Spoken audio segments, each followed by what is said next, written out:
Education Study Program, School of Postgraduate Universitas Pendidikan Indonesia.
Pendidikan Indonesia.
Hi, hello Ingrid.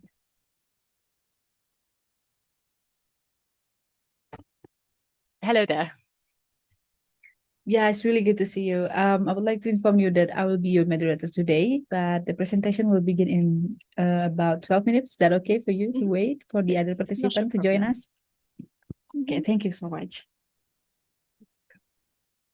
Just a detail, Anira. Right. Will you like me that I share the presentation and change the slides, or will you be doing that?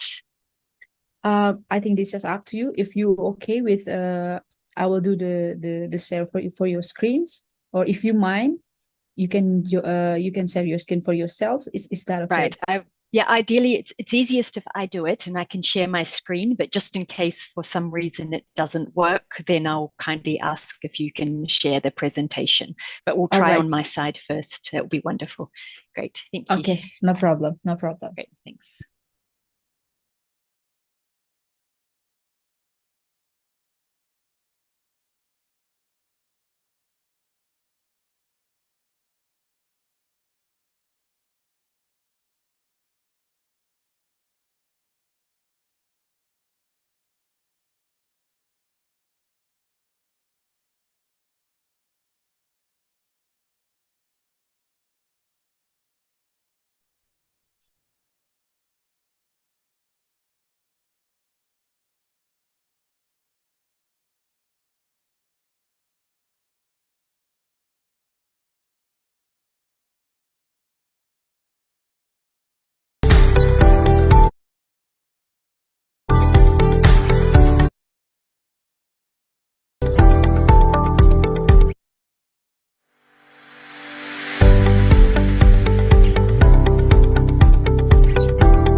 Postgraduate Universitas Pendidikan Indonesia.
School of Postgraduate Universitas Pendidikan Indonesia.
Hello, good evening for everyone.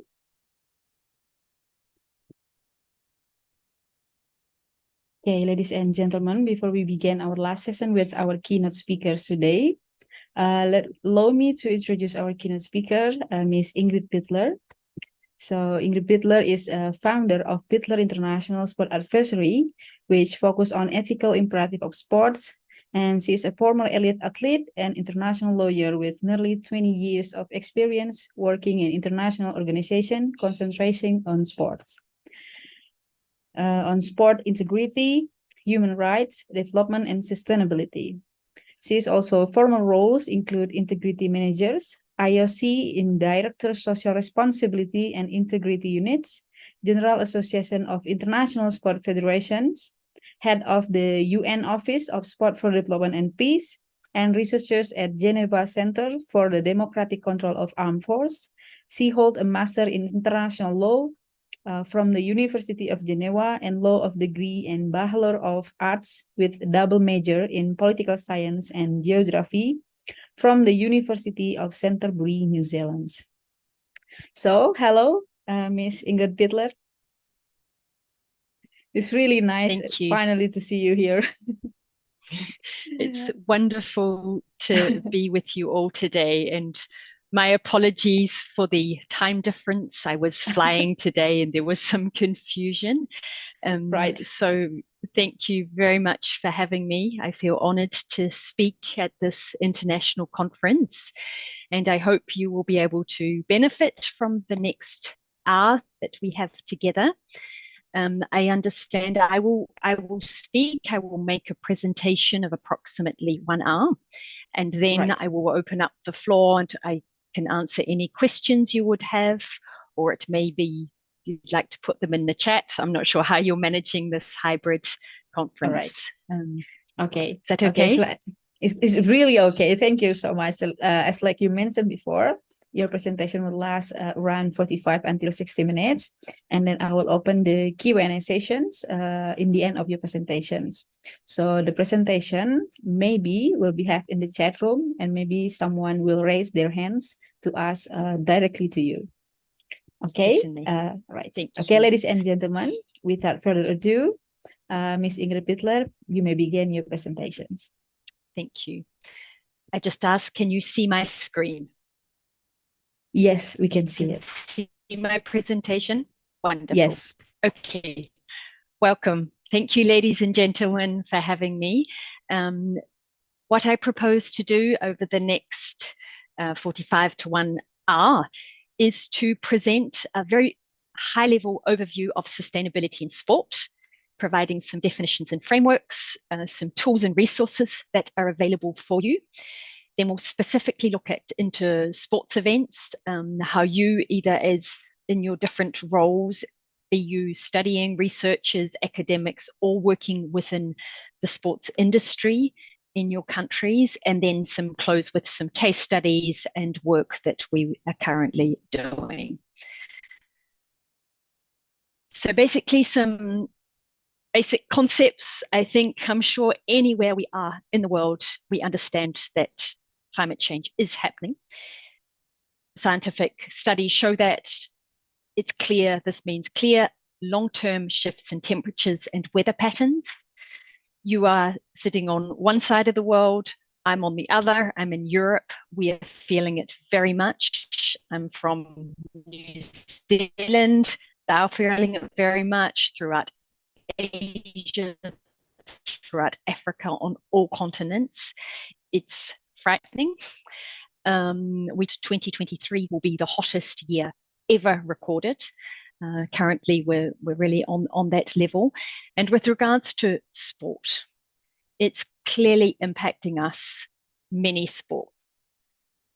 Examples: flooding, too hot, air pollution, or particular sports that I'm working with here in Switzerland, where I'm based, is the winter sports. Lack of snow, then the incapacity or inability to make artificial snow due to the high levels of temperature, but also the energy and water that is used to create artificial snow, obviously, which contributes to greenhouse gas emissions. So when we look at the situation that we're in, as a professional, having worked 20 years in international sport, dealing with so many diverse issues, I've been privileged to work on very, very diverse issues at the highest level. We are confronted with, I would say, a crisis. The planet is warming too much, and we will face a lot of water shortages, particularly in Asia, with the glacier melt. So with the glaciers providing about 60 to 80% of fresh water in the world, where we are currently facing increasing water shortages. But why do we work in sport, and why, you're having a conference on sport for development and peace? Because we love sport, because we see the role that sport can have in changing lives.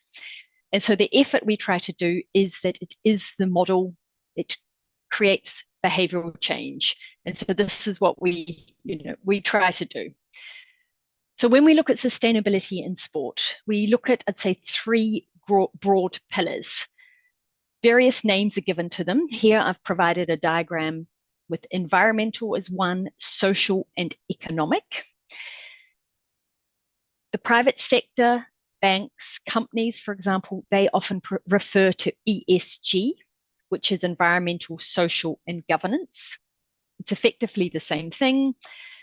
The governance piece typically refers to how an organization is run and that it functions economically as well. Today, though, I will be focusing predominantly on the environmental dimension, in the knowledge that you have been focusing a lot on the social impact, which is well documented, well researched, and we're very aware of the important role that sport plays for healthy lifestyles for the good of humanity.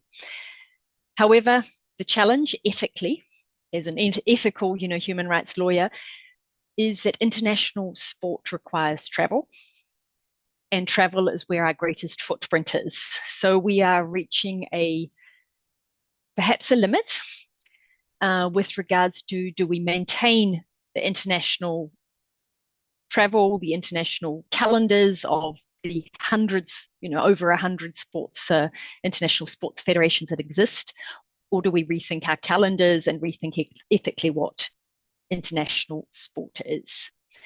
Sustainability as a topic, though, is thinking about the future generations. So this was defined many years ago in 1989 by the Brundtland Commission, who defined it as a sustainable organization as meeting the needs of the present without compromising the ability of future generations to meet their needs. So we're really thinking about our children and our children's children, and that's the action we need to be taking. In this diagram, in the red, you see where we are, and in many countries in the world, you currently are. You're looking at reducing carbon footprint, which is very, very important. Reduction of the carbon footprint means then less heat greenhouse gases, which therefore means that we can stop heating up the planet. However, what we're moving into is now regeneration. So this is a term that's increasingly used in communities and government policy, and increasingly in sports now, whereby a regenerative organization, so what you see on the screen, the box in blue, is where we are seeking to restore the health of people, places, and planet. So it's effectively where sport would give back. So if we would have to, for example, create a new football pitch somewhere, that you would then make a greater effort to ensure that you are planting more trees than you removed in the creation of that pitch. You're giving back more to the planet and to society than you took from it. So that's the concept of regeneration, restoring and renewing systems as well as communities within which we function. So moving beyond just the reduction of carbon footprint, which is why it's so encouraging for to have this conference on sport for development and peace, bringing in the sustainability dimension, because they are inherently interlinked. If you think that you're living, in Indonesia, very highly populated, we know the value of diverse biodiversity of trees and plants, green spaces around us for how we feel as human beings. It's also good for the planet. So to be able to practice sport particularly in natural surroundings that are respectful of the environment, it also serves to make us feel good as humans. I'm going to just explain a few, I'd say, more scientific concepts. I'm sure many of you are well familiar with them, but I didn't want to miss them for you. So I'll just quickly go through them. I won't spend, a lot of time on them. Basically, looking at the measurement of greenhouse gas emissions is also called often the carbon footprint. So in English, we may ask your organization, maybe even the university, you have to do the carbon footprint of your organization. You have to know how much carbon you basically emit, or greenhouse gases you emit to the atmosphere. So you do effective analysis. It's gathering data on all the energy consuming things, the cars you use, the transport that you use, the food that you eat. It might be all the things that you buy, the office materials, your computer, your digital footprint. For example, sending of an email.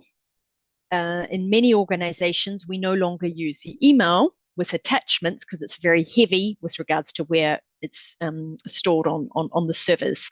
So therefore, we'd use other platforms to minimize the digital footprint. So all those sorts of considerations are taken for the carbon measurement. Once you've measured, to measure is to understand. So once we've measured, then we look at carbon reduction, which is reducing the greenhouse gas emissions. So you look for sport, we look, at particularly at transport, at the calendar, you look at the events themselves, areas where we can reduce, and I'll go into that in greater detail later on.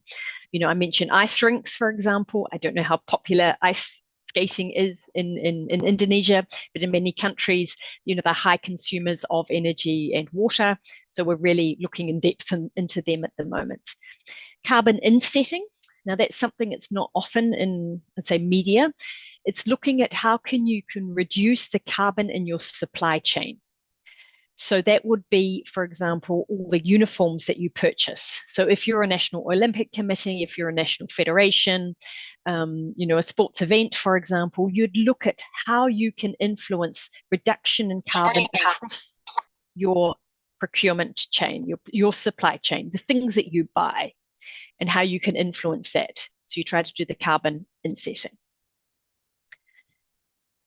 This is an image of a life cycle assessment, what we'd typically call an LCA. So it's really looking at a product's carbon footprint.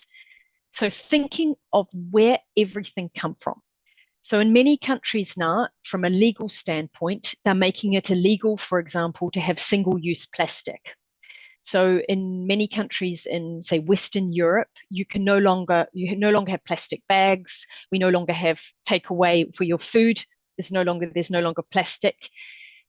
It creates then new business opportunities because businesses try to create, compostable, for example, knives and forks that you can put in the compost, and then that goes back into nature.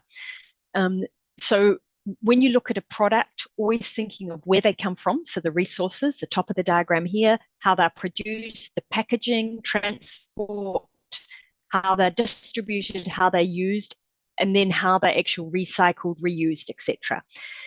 So we think of things for sports, particularly how you can influence and reduce your carbon footprint, is things like not having everything in plastic bags, just for the delivery of uniforms, for example. It's often just very simple things, and it always reduces your cost normally as well, because it's less packaging. Simple things like that, buying locally, also reduction in cost. Then we talk about the scope. So when you measure the scope of your carbon footprint, so it's quite a specialist area, but there are a lot of carbon footprints calculators online free that you can use. Can give an example of one we use in Switzerland, myclimate.ch. There's many international ones you can use. Every country has their own, often their own calendar calculator that they recommend using. And through that, you calculate your carbon emissions, but you have to consider the scope. So the scope of your emissions, you've got scope 1, 2, and 3. Scope 1 is those things that you directly own and you control. So that might be from the cars that you own as an organization. So I'll take the university example. The university may own some cars that are used by the staff. They are things they manage and they can control. So that's their scope 1. That's things that you're really you can have a total control on reducing the emissions. So it may be, therefore, if I think from my time at the International Olympic Committee, it was one of the first organizations that bought electric bikes for the staff. So we all had electric bikes to get around Lausanne, where we're headquartered, and then electric cars. That was maybe 12, 13 years ago. So it was one of sort of the first organizations that did. They invested, it was very expensive, but they invested in these electric cars. And then we invested in solar panels on the new Olympic House. If you've been privileged to come to the Olympic House in Lausanne, it's all very with renewable energy integrated. Scope 2 is in the indirect emissions. So that's particularly energy, electricity. So it's things you can choose a little bit, but you don't necessarily control. So that's scope 2. And then scope 3. This is the most challenging one, because this is the things that we can say are beyond your control, but it's where you have the greatest footprint in sport. We're talking about sport because it's, for example, the transport of your fans and your athletes. However, I always classify for example, if you're a sports organization and you pay for the flights of your team to go, I don't know, to a world championships, you control that. So you control the company they fly with. And there's a big difference between the airlines even if you consider a big work we try to do is that nobody takes business flight. It's hard. Not very comfortable.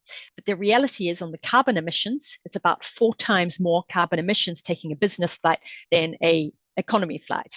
And then where you can, try not to take the plane because it's the worst. So that's scope 3. Then carbon offsetting.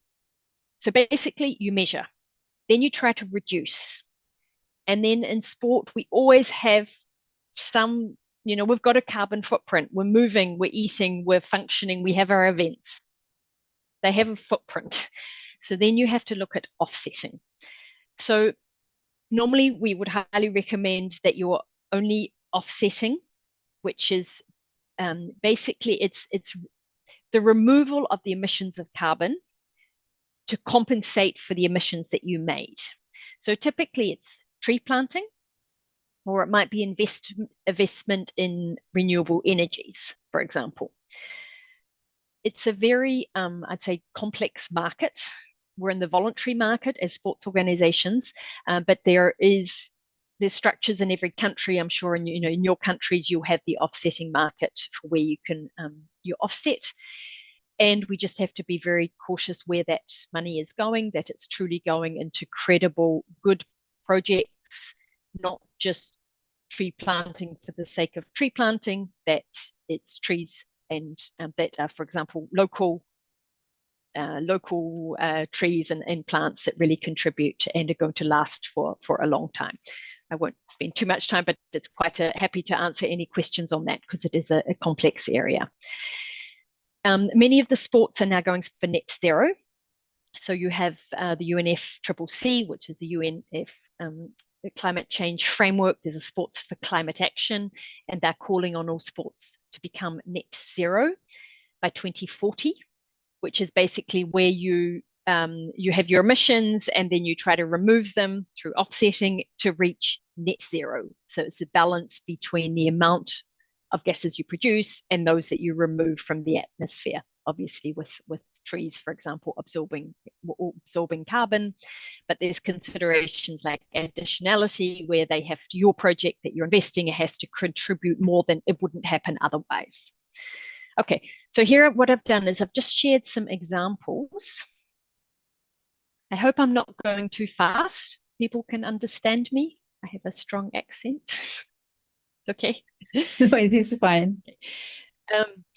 It's fine, wonderful. So these are carbon footprints, for example, that we've done of major events, just so that it gives you an idea of the sorts of figures. I hope that my presentation will be shared with you afterwards. You can see. So for example, the Ski World Championships in France that we just did, we were looking at about 11,000 tons of CO2. And as you can see, 73% was linked with transport, which is quite low. The became ISO 20121 certified, which I'll explain later, but they made many, many efforts with regards to sustainability. So they were at about 94 kilograms of CO2 per participant. Tour de France, it's another one. It was about 472, but that's all public transport we managed in Switzerland. Because of the public transport system, everyone who came to the event was on the train or the buses. We did one in the mountains, it's 1,000, Youth Olympic Games. So these are mainly Swiss examples. See here, you've got the Youth Olympic Games, for example. This is winter. They're at 19 kilograms, so very, very low, but mainly because of the transport. Arrive in Switzerland, and then they had the train to Lausanne. This is the example from Courchevel. So this is the World Ski Championships in February of this year. And as you'll see, you've got transport. The majority of the carbon footprint is on transport, but then you've got materials. So that's like signage, different things that are bought, which is quite big. Food and beverage is always quite a substantial one that you can consider. For example, going from meat to vegetarian. So now, particularly here in Europe, many people would just, I'd say, flexitarians, but very much meat has been reduced very much, particularly for sports events. It's not offered. You have vegetarian offers. This is just some examples of how to reduce your carbon footprint. So one of the big ones is to live car-free. In your part of the world, it's often how it is. Then moving these big transitions to electric vehicles. This conference by virtually, so I don't have to fly out. I wouldn't have flown out. We just don't fly now. So thank you for the opportunity. Renewable energy, so investment that's mainly by governments, very much in renewable energy, enhancing public transport, renovating your buildings, etc., moving to a vegan diet, heat pumps, so or very conscious, I'd say, on air conditioning at home, cooking, etc. Okay, so this is from Paris, this diagram that you see now. It's the strategy that we use now for Paris for the Olympic Games. So we are supporting them on their sustainability, including their carbon footprint. So it's very much about you anticipate everything, you try to avoid carbon where you can, you reduce, you offset, and then you try to engage your stakeholders to drive the climate action. So it's a AAROM, so AAROM, a model which is increasingly and will be increasingly used after the Olympic Games, I'm sure. Okay, so now I'll move on just to some particular frameworks. I'm sure many of you will be well aware of them, but I wanted to just mention them. So SDGs, everybody knows them, I'm sure. So the 17 SDGs, 2013, we're all trying very hard to work to achieve them. I'd say most of the international federations now, they structure their sustainability strategy around the SDGs. So we try to identify those that are most relevant and specifically looking at the targets of the SDGs to ensure sport is supporting the achievement of the SDGs.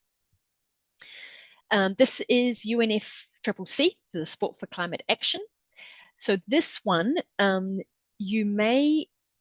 of you may be members, but if in the audience and the participants, there's any national Olympic committees, national federations, sports event organizers, there are two international frameworks that are very applicable nationally. And at the moment, it's a little bit Europe dominant, so it will be wonderful to have more people from your part of the world who can contribute to the discussions, to make, share your experiences, your challenges, because sometimes we have no idea. So we really need to share, and these are the two platforms. You sign them, they're free. You sign them, and then you have to report. So this one is around climate action, so it's very much carbon. So you have to first do a carbon footprint, and then you have to show that you're trying to reduce. They've set targets of reducing by 2013 50% of your carbon footprint from your baseline, but it's proving so incredibly challenging. for most of the international federations that you can probably get in without having to reduce, but really showing your efforts that you are making every best effort to reduce, and then also mobilize and engage and advocate and promote, etc. So that's one framework, the Sports for Climate Action framework. There's an email address on their website, easy to contact, and then if you're interested in signing up. So this is the targets that every signatory has to meet. So as I mentioned, you have to try and reduce your greenhouse gas emissions by 50% by 2030, try and reach net zero by 2040. We understand what net zero is now, inclusive scopes 1, 2, and 3. We understand what that is now. And those that are where scope 3 represents 40% or more, for example, your transport, you have to also include scope 3, and you have to report on it. So that's the framework, the Sports for Climate Action framework, which is it's an increasingly large network. That would be wonderful to have more people from your part of the world. This one, ISO 2012-1, I want to share this one because I'm very privileged to be leading the revision of this norm on behalf of Paris, the Olympic Committee. So this norm, I'm sure many of you are familiar with it, but if you're not, very briefly, it came out after London Olympic Games. That's why it's called 2012-1. And now we're looking at revising it, and the new norm will come out next year around the Olympic time of the Summer Olympic Games in Paris. It will stay effectively the same, but we're trying to make it a little bit easier. We've done a lot of work on annexes so that you can use for reporting, that you can use that it facilitates for small events and large events, sports, cultural, all sorts of events anywhere around the world. The aim being that this standard will become the international standard used by all sports events around the world. It's a standard as with all ISO standards. So ISO is the International Standards Organization. They are negotiated with all member states. So every country has a representative in the negotiations. So we will table, then we negotiate like a General Assembly resolution. So it's, I'd say, very high level and therefore very credible. So once it's published, it will be a framework. I just want to mention very briefly, there'll be 3 types of verification if you are from the sports event sector: first, second, and third party. First party would be where if you're an event organizer, you could say, I have implemented ISO 2012-1, and you'd have that on your website, and you'd show efforts to doing it, but it's a self-evaluation. It's first party, saying, we're making best efforts to implement ISO 2012-1. Second party would be where, for example, an organization to which you belong would assess your implementation of the standard.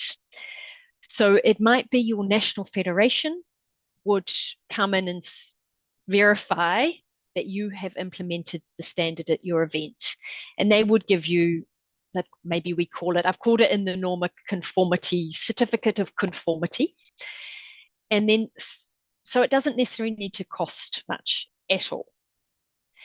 And then third party, which is what's been used to date, which is why it's only been used by the major events, is where a certifying authority would come in and certify. And that's where it's normally they charge, and they can charge a lot, which is why it's only really been used by the FIFA World Cup or the Olympic Games.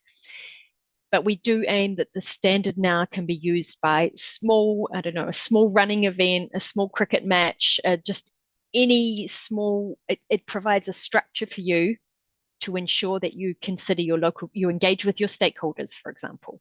You talk to your local communities, you work with them, you include persons with disabilities, you think about sort of human rights in the supply chain, you think of the environment and biodiversity, you choose your issues, you put in place a policy, you track and you report. So this is a really nice one that will be coming out next year, and be wonderful if we have some early uptake from your part of the world. I'd be very happy. It'd be great. This is a new one. This framework, it's called the Sports for Nature framework. And this is also a really nice one. So it was launched in December of last year by the IOC, International Olympic Committee, by UNEP, so UN Environment Programme, by IUCN, which is the International Union for the Conservation of Nature. So it's the largest conservation organization in the world, with many, many scientists and researchers working in the conservation field. And then there's the CBD, which is a Convention on Biological Diversity. So they've launched what they call the Sports for Nature framework. So it's separate from the Sports for Climate Action, which focuses mainly on carbon. This one is about nature, but this one's I like this one because I like nature, but every sport has nature in it because we all, need water. Nearly all your sports, I think of an Indonesian popular sport like table tennis, for example, I guess, it's got wood. You have wood on your tables. You have wood in your rackets. You think of cricket, it's wood. You've got leather on your balls. You've got so many natural things, particularly in sports equipment, that we haven't even thought about. The sports sector, it's kind of all new. Only some sports have started doing the life cycle analysis of their sports. If I take, for example, ski, I work a lot with ski. We've started analyzing because they use wood and then they have glues and they have different things in the skis. You have carbon fiber, you've got different non-natural things and natural things. So this is very much about the relationship between sports and nature, and that we're really conscious. We need healthy air to practice sport, to live. We need fresh water. And it's just, so they've got 4 principles, which I've listed here. So the first one is to protect nature and avoid damage to natural habitats and species. So it's really about that we don't destroy things more than we already have in regenerating. So restore, that's the second principle, restore and regenerate nature wherever possible. Okay, taking positive action to restore and regenerate nature. Understanding and reducing risks to nature in your supply chain. So that would be, for example, for sports equipment. So it's where we need, and it will be wonderful to have more academics, researchers, doctoral students, master's students really focusing on this area. Not much research has been done in it. And it's a fascinating area because a lot of the manufacturing and the supply chain is in your part of the world.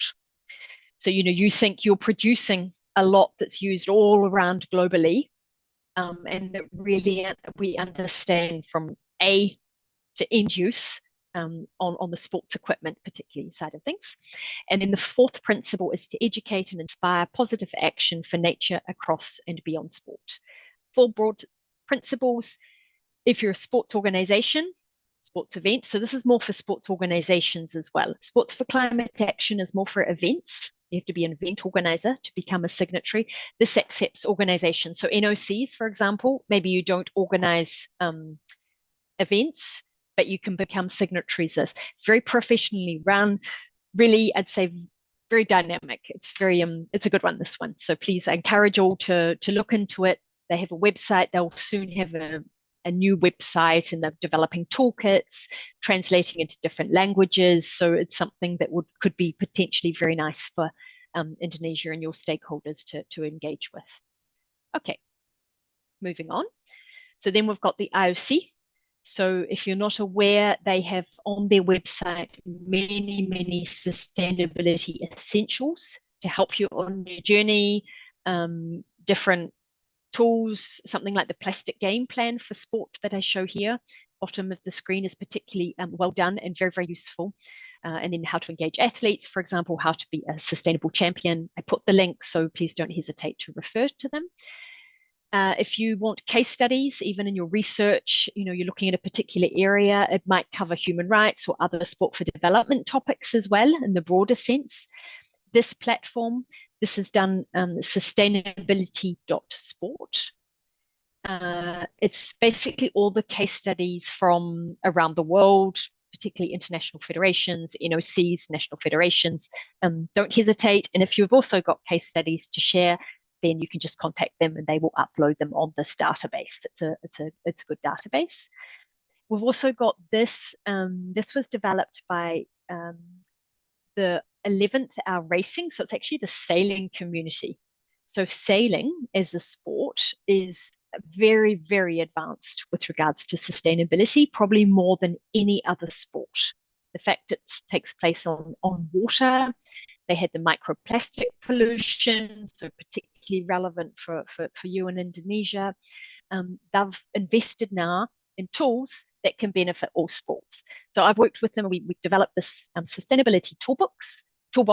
It's free, and some really good tools. And I'm going to quickly go through them, some of them. So basically, important steps. So this is all from the toolbox. So you can go on it, and in it you've got templates, you've got guidance, you've got case studies. If you're starting on sustainability, and when I say sustainability, I mean in the broad sense, governance issues, human rights issues, under the social development issues, or any of the environmental topics, you can really use this framework for how to address it, be you an organization or be you an event. Looking at where you are, what have you already done?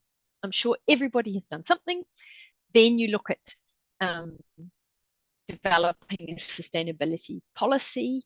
So there's all these steps. We've got 8 steps, and I'm just going to quickly go through them. Starting, you're looking at who you are, what you do, why. So more and more, and this is linked to the finances, because the sponsors and where the resources come, be it government funding, be it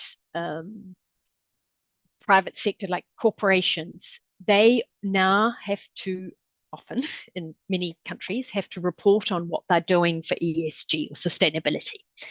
And where their money goes has to go to sustainable activities. So therefore, sport is now catching up. We're like, oh, we have to do and become sustainable. So this is like, these are the steps to doing it. It should be relatively easy, but obviously there's some work and we have to, but there's templates there to help you. So you start, you look at what you're doing now. Then you do your policy. First of all, I like to talk with the stakeholders. Who are your stakeholders? Prioritizing them. Is it your local communities you work with, your athletes, your board? Getting them around. What do you think of sustainability? What's the topic that's so important? Is it plastic? Is it our travel? Is it the food topics? Is it human rights? Is it safety of our is abuse a major topic for us? So you talk to the people that you're dealing with to be able to then define the policy, engage with them, and then you do an action plan. So identification of the issues. So this is, so you'll know the 17 SDGs. So you're often linking your issues to the SDGs with regards to what you're going to focus on, waste, for example, how you do it. Then you set targets. So we do this process for all of our sports events, no matter where. Set targets, then you plan and implement it. So for example, an event, you're implementing your policy and your targets. You assess progress continually, and then you report and communicate.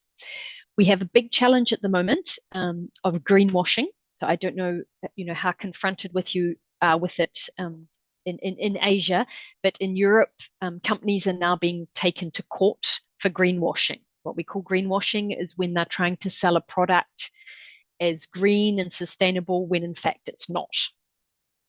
So that's why your measurement is so important, that everything is based on data.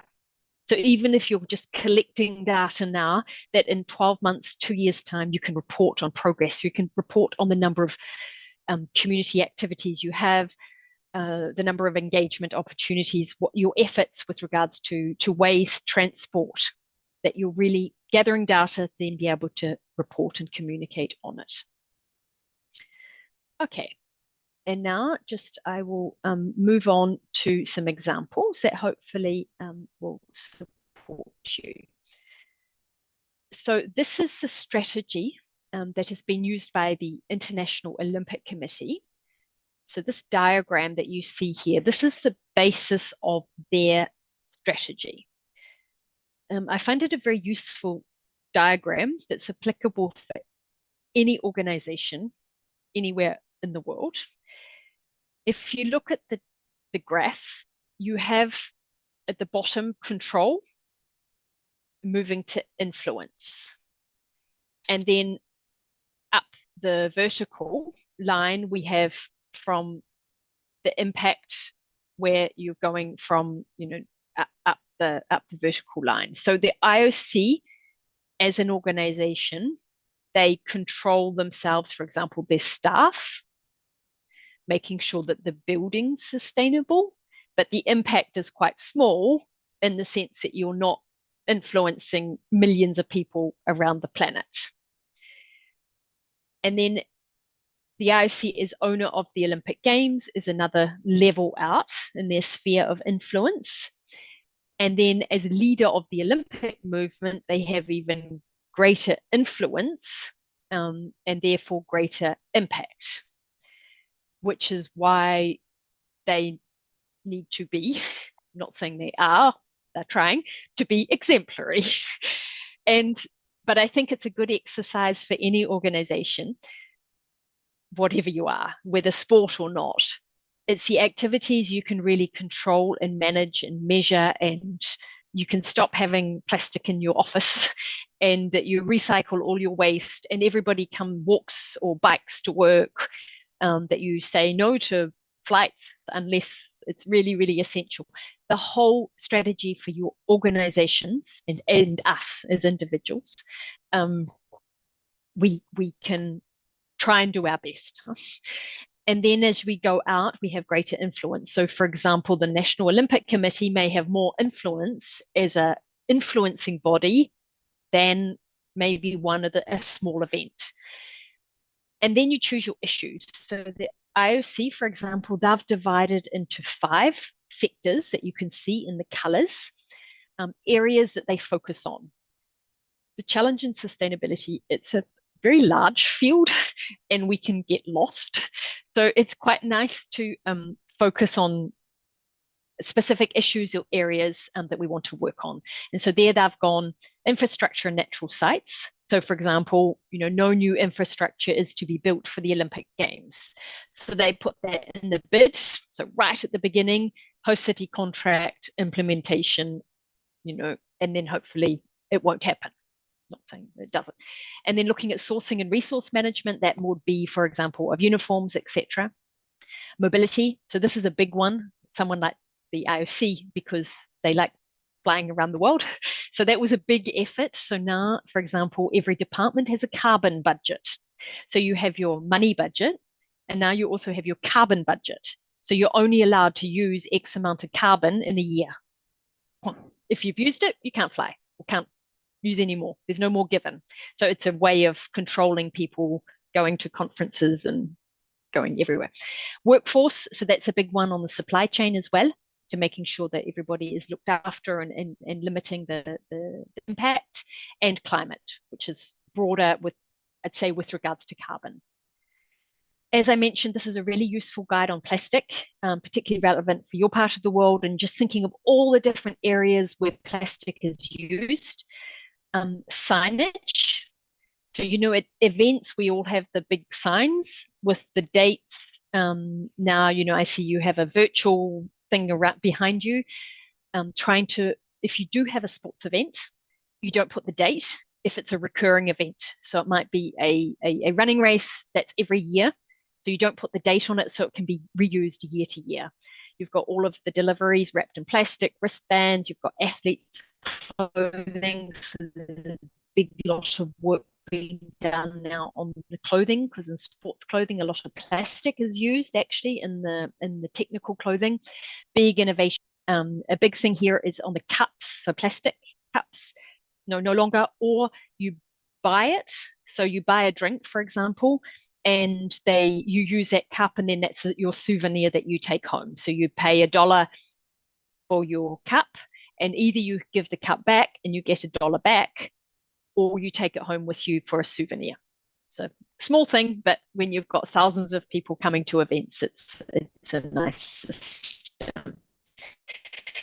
So this is a plastic plan. I'm conscious of the time, but I'll move through quickly. Refusing single use, it has to happen. No single use plastic around it. And this is where the business opportunities. So try and work, and this is where universities and startups in the innovation space are very useful. because it may be that you create a business opportunity to create that new business where you're not using single-use plastic.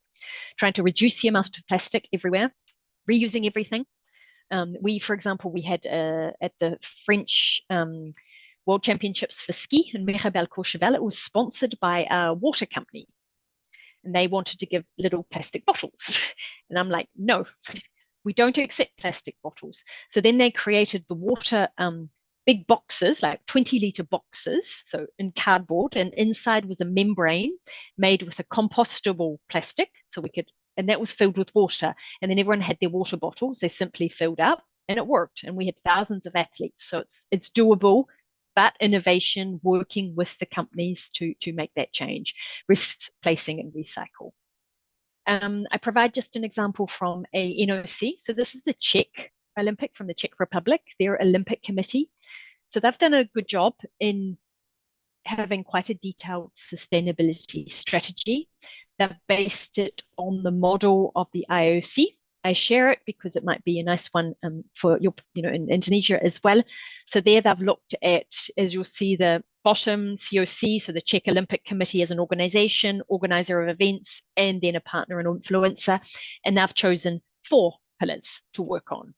So this financially stable organization, human potential, taking responsibility for our environmental and climate footprint, and the management of resources. So just an example for you. This is their objectives of what they want to do, playing an exemplary role, etc. You can read them, setting guidelines for staff. So a lot of the times, once you have a strategy, if you're an organization, then you have the implementation like plans. So it might be transport guidelines, might be just different event guidelines, for example, to implement. The Olympic Games want to share that. So they're trying to do a lot for sustainability. It's challenging. We have now the war in Ukraine, which is affecting supply. So prices have escalated. So often sustainability is harder to implement, but they're doing a great job where they can. So they've very much positioned sustainability at the heart of the Olympic Games. And the sponsors want to sponsor the games because of having sustainability. And that's the interesting dynamic that's happening now. They're wanting and supporting sustainable events.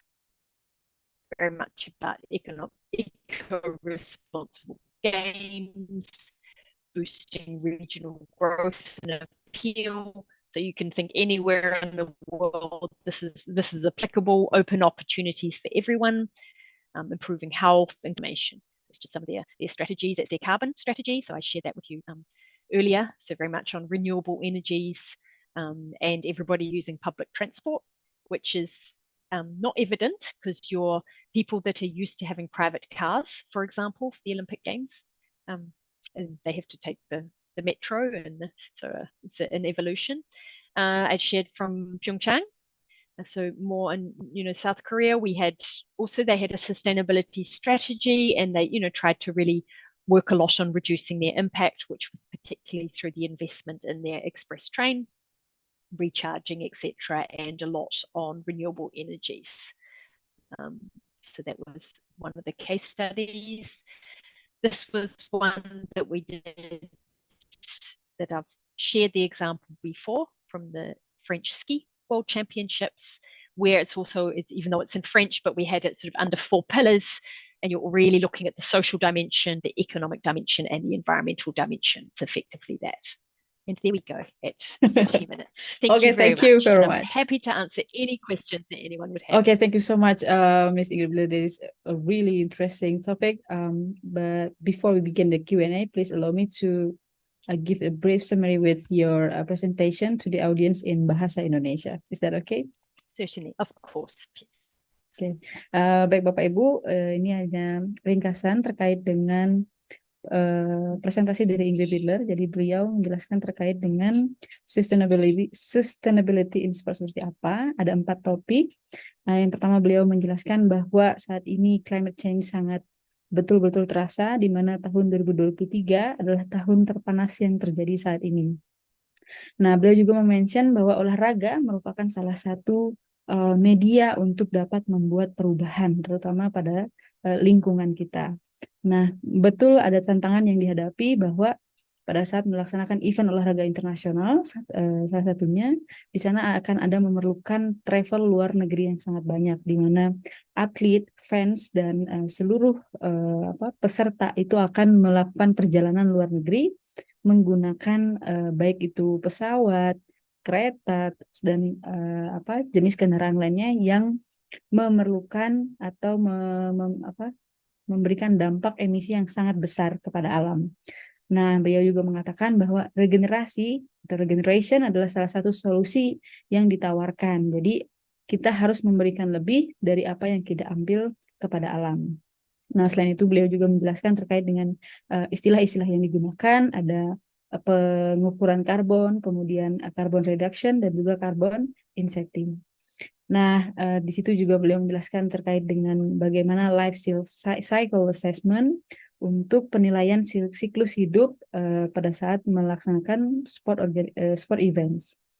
Nah, selain itu beliau juga menjelaskan terkait dengan bagaimana pengurangan biaya yang dapat dilakukan oleh sport organization atau sport association untuk membeli barang-barang terkait dengan event olahraga. Mereka juga dapat mengurangi penggunaan plastik dan juga makanan sisa yang digunakan yang pada saat melaksanakan event olahraga. Nah, beliau juga menjelaskan tentang skop-skop yang ada 3 skop. Skop pertama adalah hal yang Bapak Ibu atau event organisasi atau pelaku olahraga dapat mengontrolnya sendiri, seperti mereka tidak menggunakan kendaraan atau menggunakan sepeda, seperti itu. Skop kedua adalah masih di antara hal setengah-setengah seperti itu. Ada yang bisa dikontrol, ada yang tidak.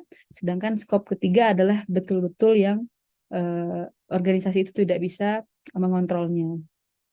Nah, beliau juga memberikan contoh terkait dengan event olahraga yang menghasilkan karbon pada saat pelaksanaan event.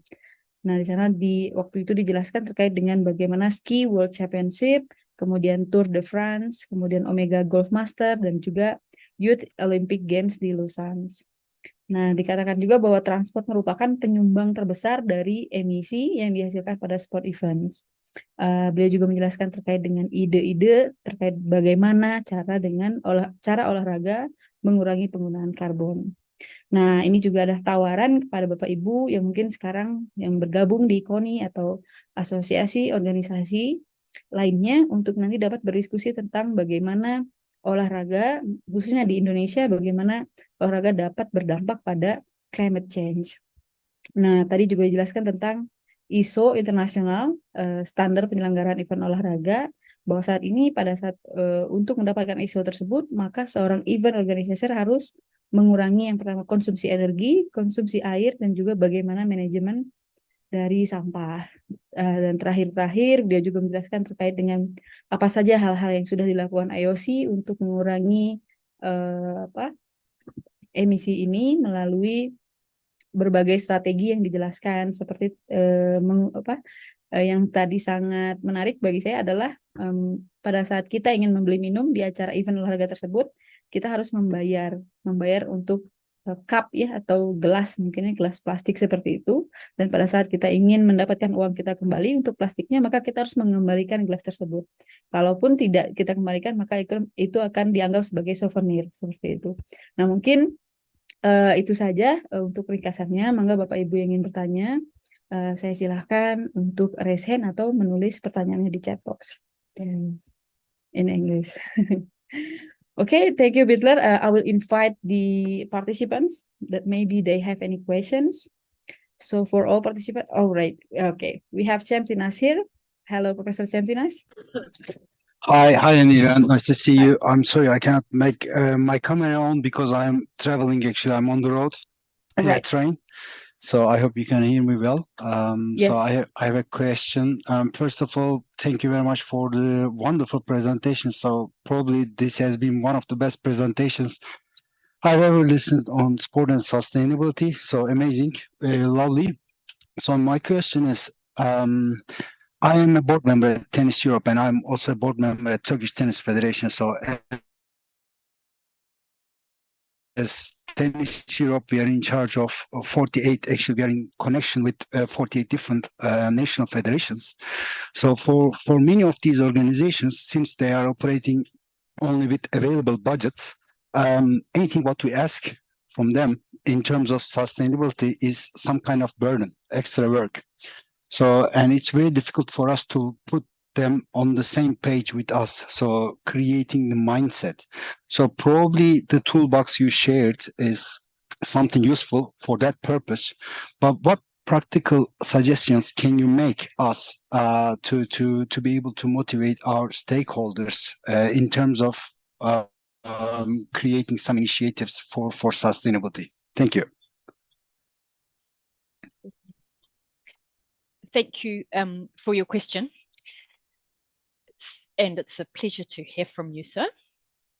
So what we do is try to encourage that it's the international federation, but tennis is quite unique with ITF and with the different structures to really support. But we've seen the most impact is by giving, for example, simple guidelines with a checklist for the events. So, for example, if I'm thinking European tennis, it would be the development of a template for a policy. So basically, you at the European level, you'd have your sustainability strategy. So there would be a small investment made. Often you need some external help to draft it. But then effectively, it's the same thing that the national federations can then simply adopt and translate. And then for the events, it's a checklist but not putting pressure on them. Everyone has good stories to tell, and it's more just encouraging them to do it as well. And then it's a step, it's a journey. Sustainability is a journey. None of us are perfect. Nobody's perfect yet. So I think it's more providing them the opportunity to say, well, we're already doing this. So that's why the checklist with sharing of engaging the community to share their stories, checking what they're doing, and then starting on the carbon, because it doesn't cost any money. For example, they always have to provide a financial report after every event anyway. So you have the invoices of how many uniforms were bought, how many meals were purchased. You have those invoices, and they just need to be translated. We just do dollar into carbon. It's the same thing. You've got the equivalents, so you quickly get your carbon footprint done, and then you'll see quite quickly where your greatest impact is, and then you're trying to reduce and start them on the journey. It's often to get a sustainability sponsor on at the IF, either the international level or the European regional level, to then maybe do specific activations in countries. I specifically like working in the countries where there's less being done. So in some parts of Europe, you've got a lot done. In other countries, nothing, or they think there's nothing. So it's just helping more, providing support there. But ideally, there's someone, I'd say, at the European level who is responsible for sustainability, who then can provide that support to your 48 NFs, for example. I hope that helps. Often checklists and guidance templates is the quickest way to have the great impact, step by step. Yes, thank you very much. So I may contact you in due course for any kind of help if you accept. With pleasure, sir. Really, I think my email hopefully is shared with all participants, and I'm at your disposal with pleasure. Thank you. Thank you.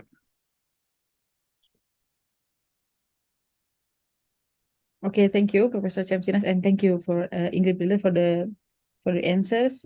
So I'd like to invite the other participant. Anyone have questions? Okay, we have Miss Hilda here. Okay, Miss Hilda, you may direct your questions. Thank you very much, Ms. Anira, for the opportunity. Hello, Ms. Beutler. First of all, I would like to say thank you very much for your beautiful presentation. Your topic is new to me. I never thought that sport has impact on the sustainability and also the environmental impacts. So in the context of Indonesia, for the sport event, sometimes to celebrate the festivity, the spectator of the match, sometimes they bring the firecrackers of course, it has impact on the air pollution, right? And also do some convoy before or after the match. So how to educate the spectator to still enjoy the match without do some activities that has a bad impact to the air pollution. And the second question, sometime the events, the sport event, we use the sport event also to rising the economic dimension. So when we conduct a sport event, it has a benefit to the economy aspect, right? So how to balance between the nature impact and also the impact for the economy when we conduct a sport event. Thank you so much, Ms. Beutler. Thank you. Thank you for your question. And I'm glad that it's been useful for you. It's encouraging to hear. With regards to firecrackers, it's been quite simple. In most countries, they're banned. They're illegal. No, not possible to use them. So that's where you have to work with the governments often, because there's a whole danger and security risk as well. So in many of the countries that we work with, it's more because of the security aspect than the sustainability aspect by the bans. But they just don't take place now. But then we do have challenges, particularly, for example, in football, where they still use them. But it's normally they're controlled, but that's through the security where they check the bags, so they're not allowed to bring them into the stadiums. But then sometimes it's been creative, and what you replace, if that's their expression of joy, it's finding something that also is good for the environment and is not destructive, but that they can use to show their joy. We think of, for example, we have the confetti, so the small little things that they used to throw, and they used to be plastic, but now if they are used, they'll be paper that can be cleaned up, and it can be quickly looked after, and it's okay for the environment if it does get into the water systems. But it's replacing firecrackers. That's so dangerous.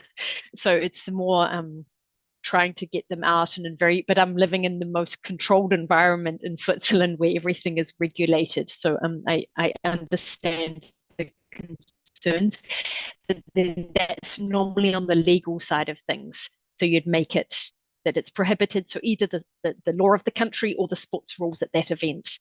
For security reasons and sustainability, we don't have that. But here, buy some food or something like that.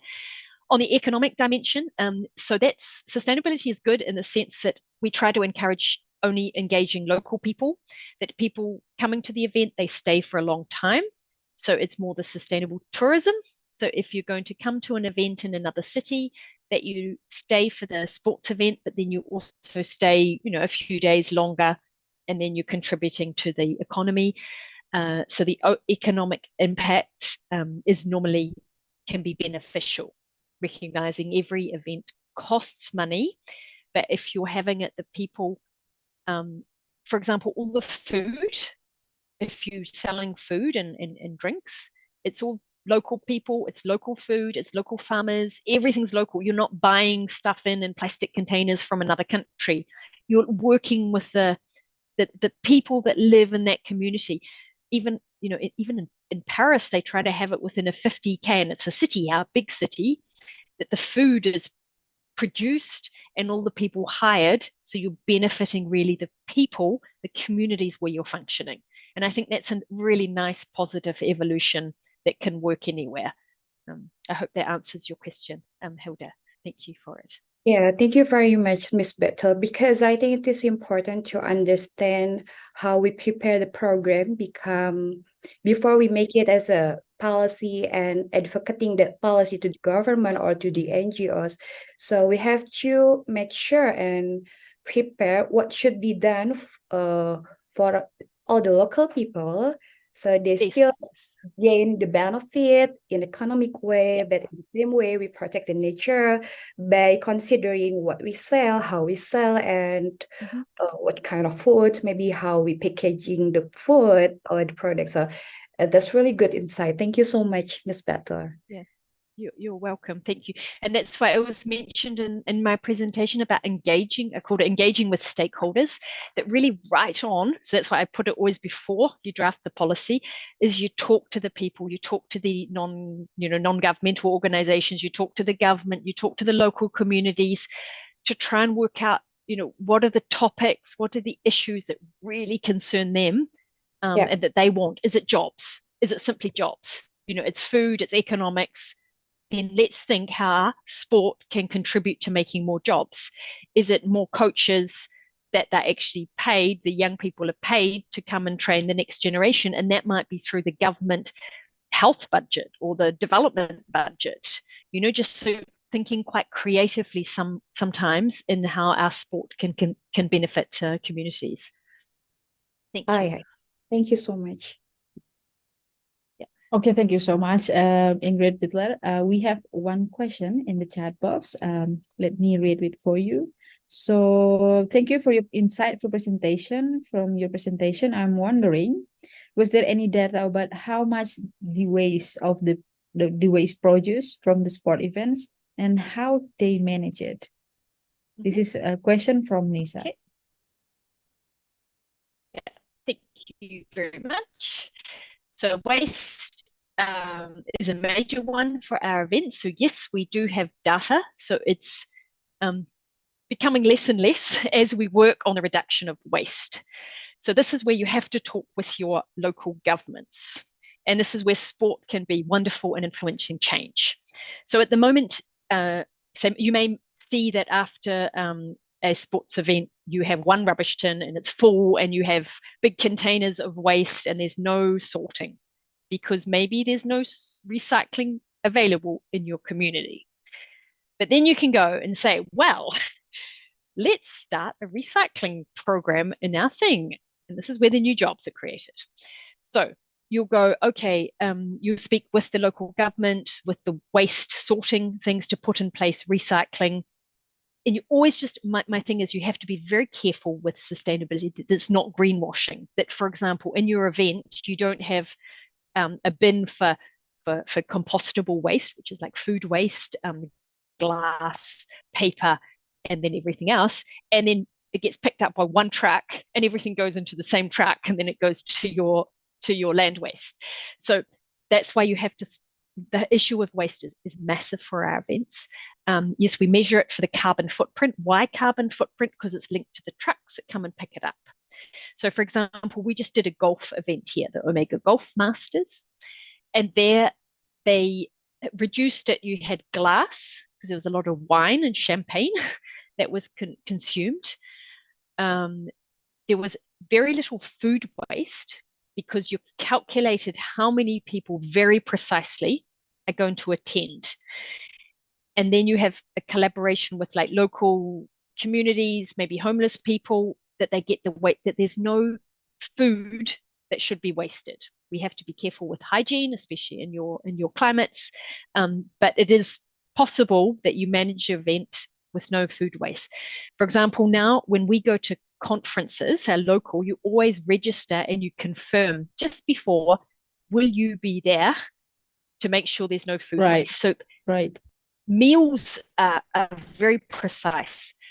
Packaging, no plastic. So if anything's delivered, we rent a lot of equipment. So for example, tables, chairs, I mentioned signage, trophies. So that could be a local wood maker. I like that example. Every country you have trees, huh? Indonesia, your wonderful trees. I love your country. You'll have, rather than making metal or glass medals or trophies, you just make little wooden things from a local person that can make them. You're paying for them, so it helps them, and then you're using a local, if it's a good forest, well managed. So the issue, if you'd like some figures, I'm happy to share them with you. But we see less and less waste in the events as they implement the sustainability strategy. So then it means less carbon footprint because there's less number of trucks that need to come and pick it up. We were, for a 4-day event, we were at one truck, one car, one container, like a big bin, for about 7,000 people across a whole event now.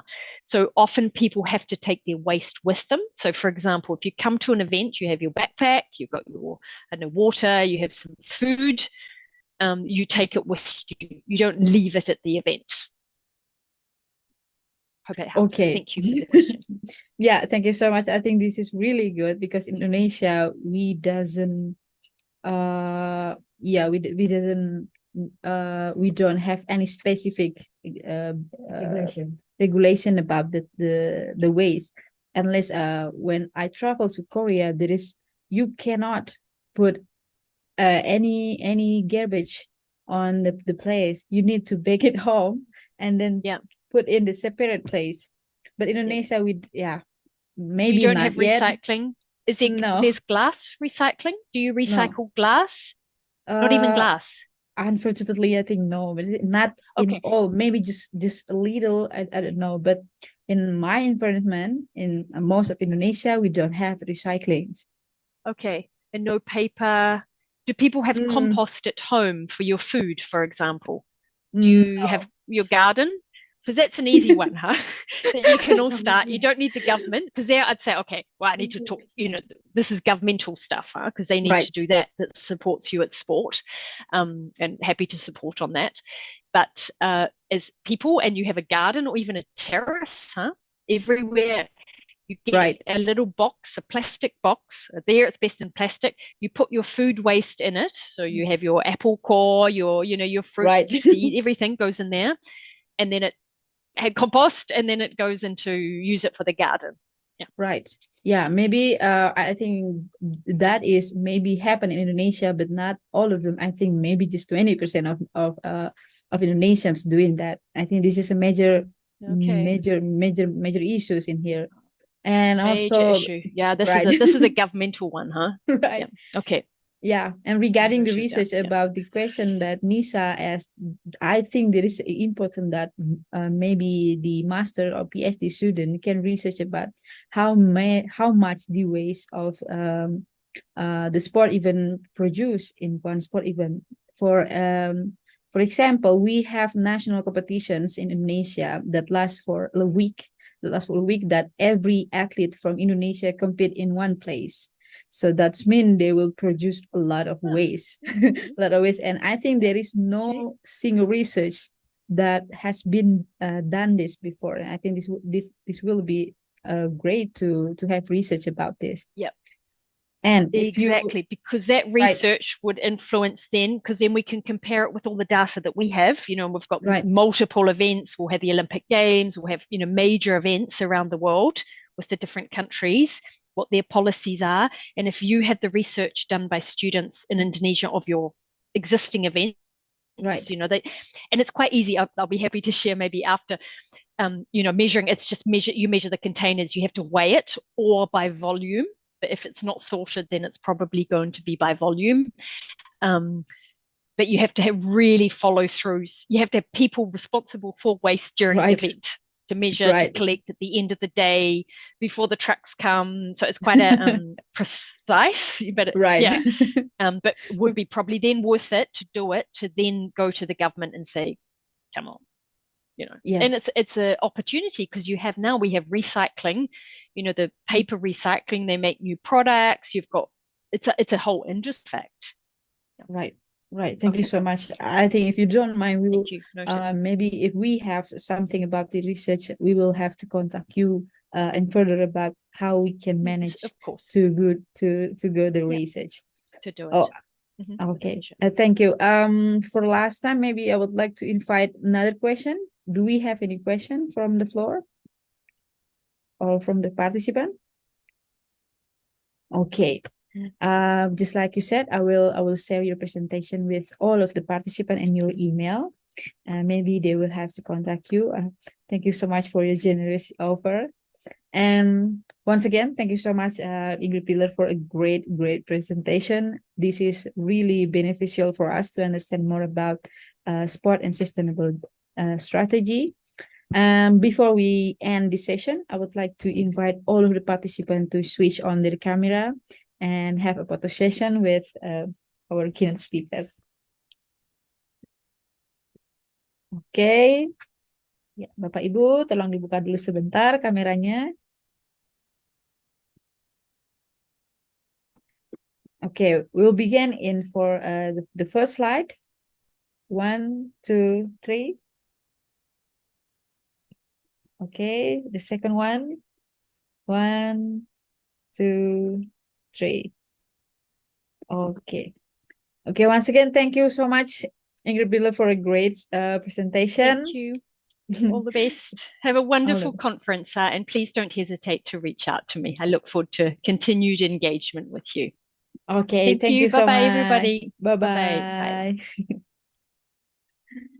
All right, ladies and gentlemen, this is the end for our today's sessions, and thank you so much for your participation, and see you at the next ICSDP 2024. I'm sorry.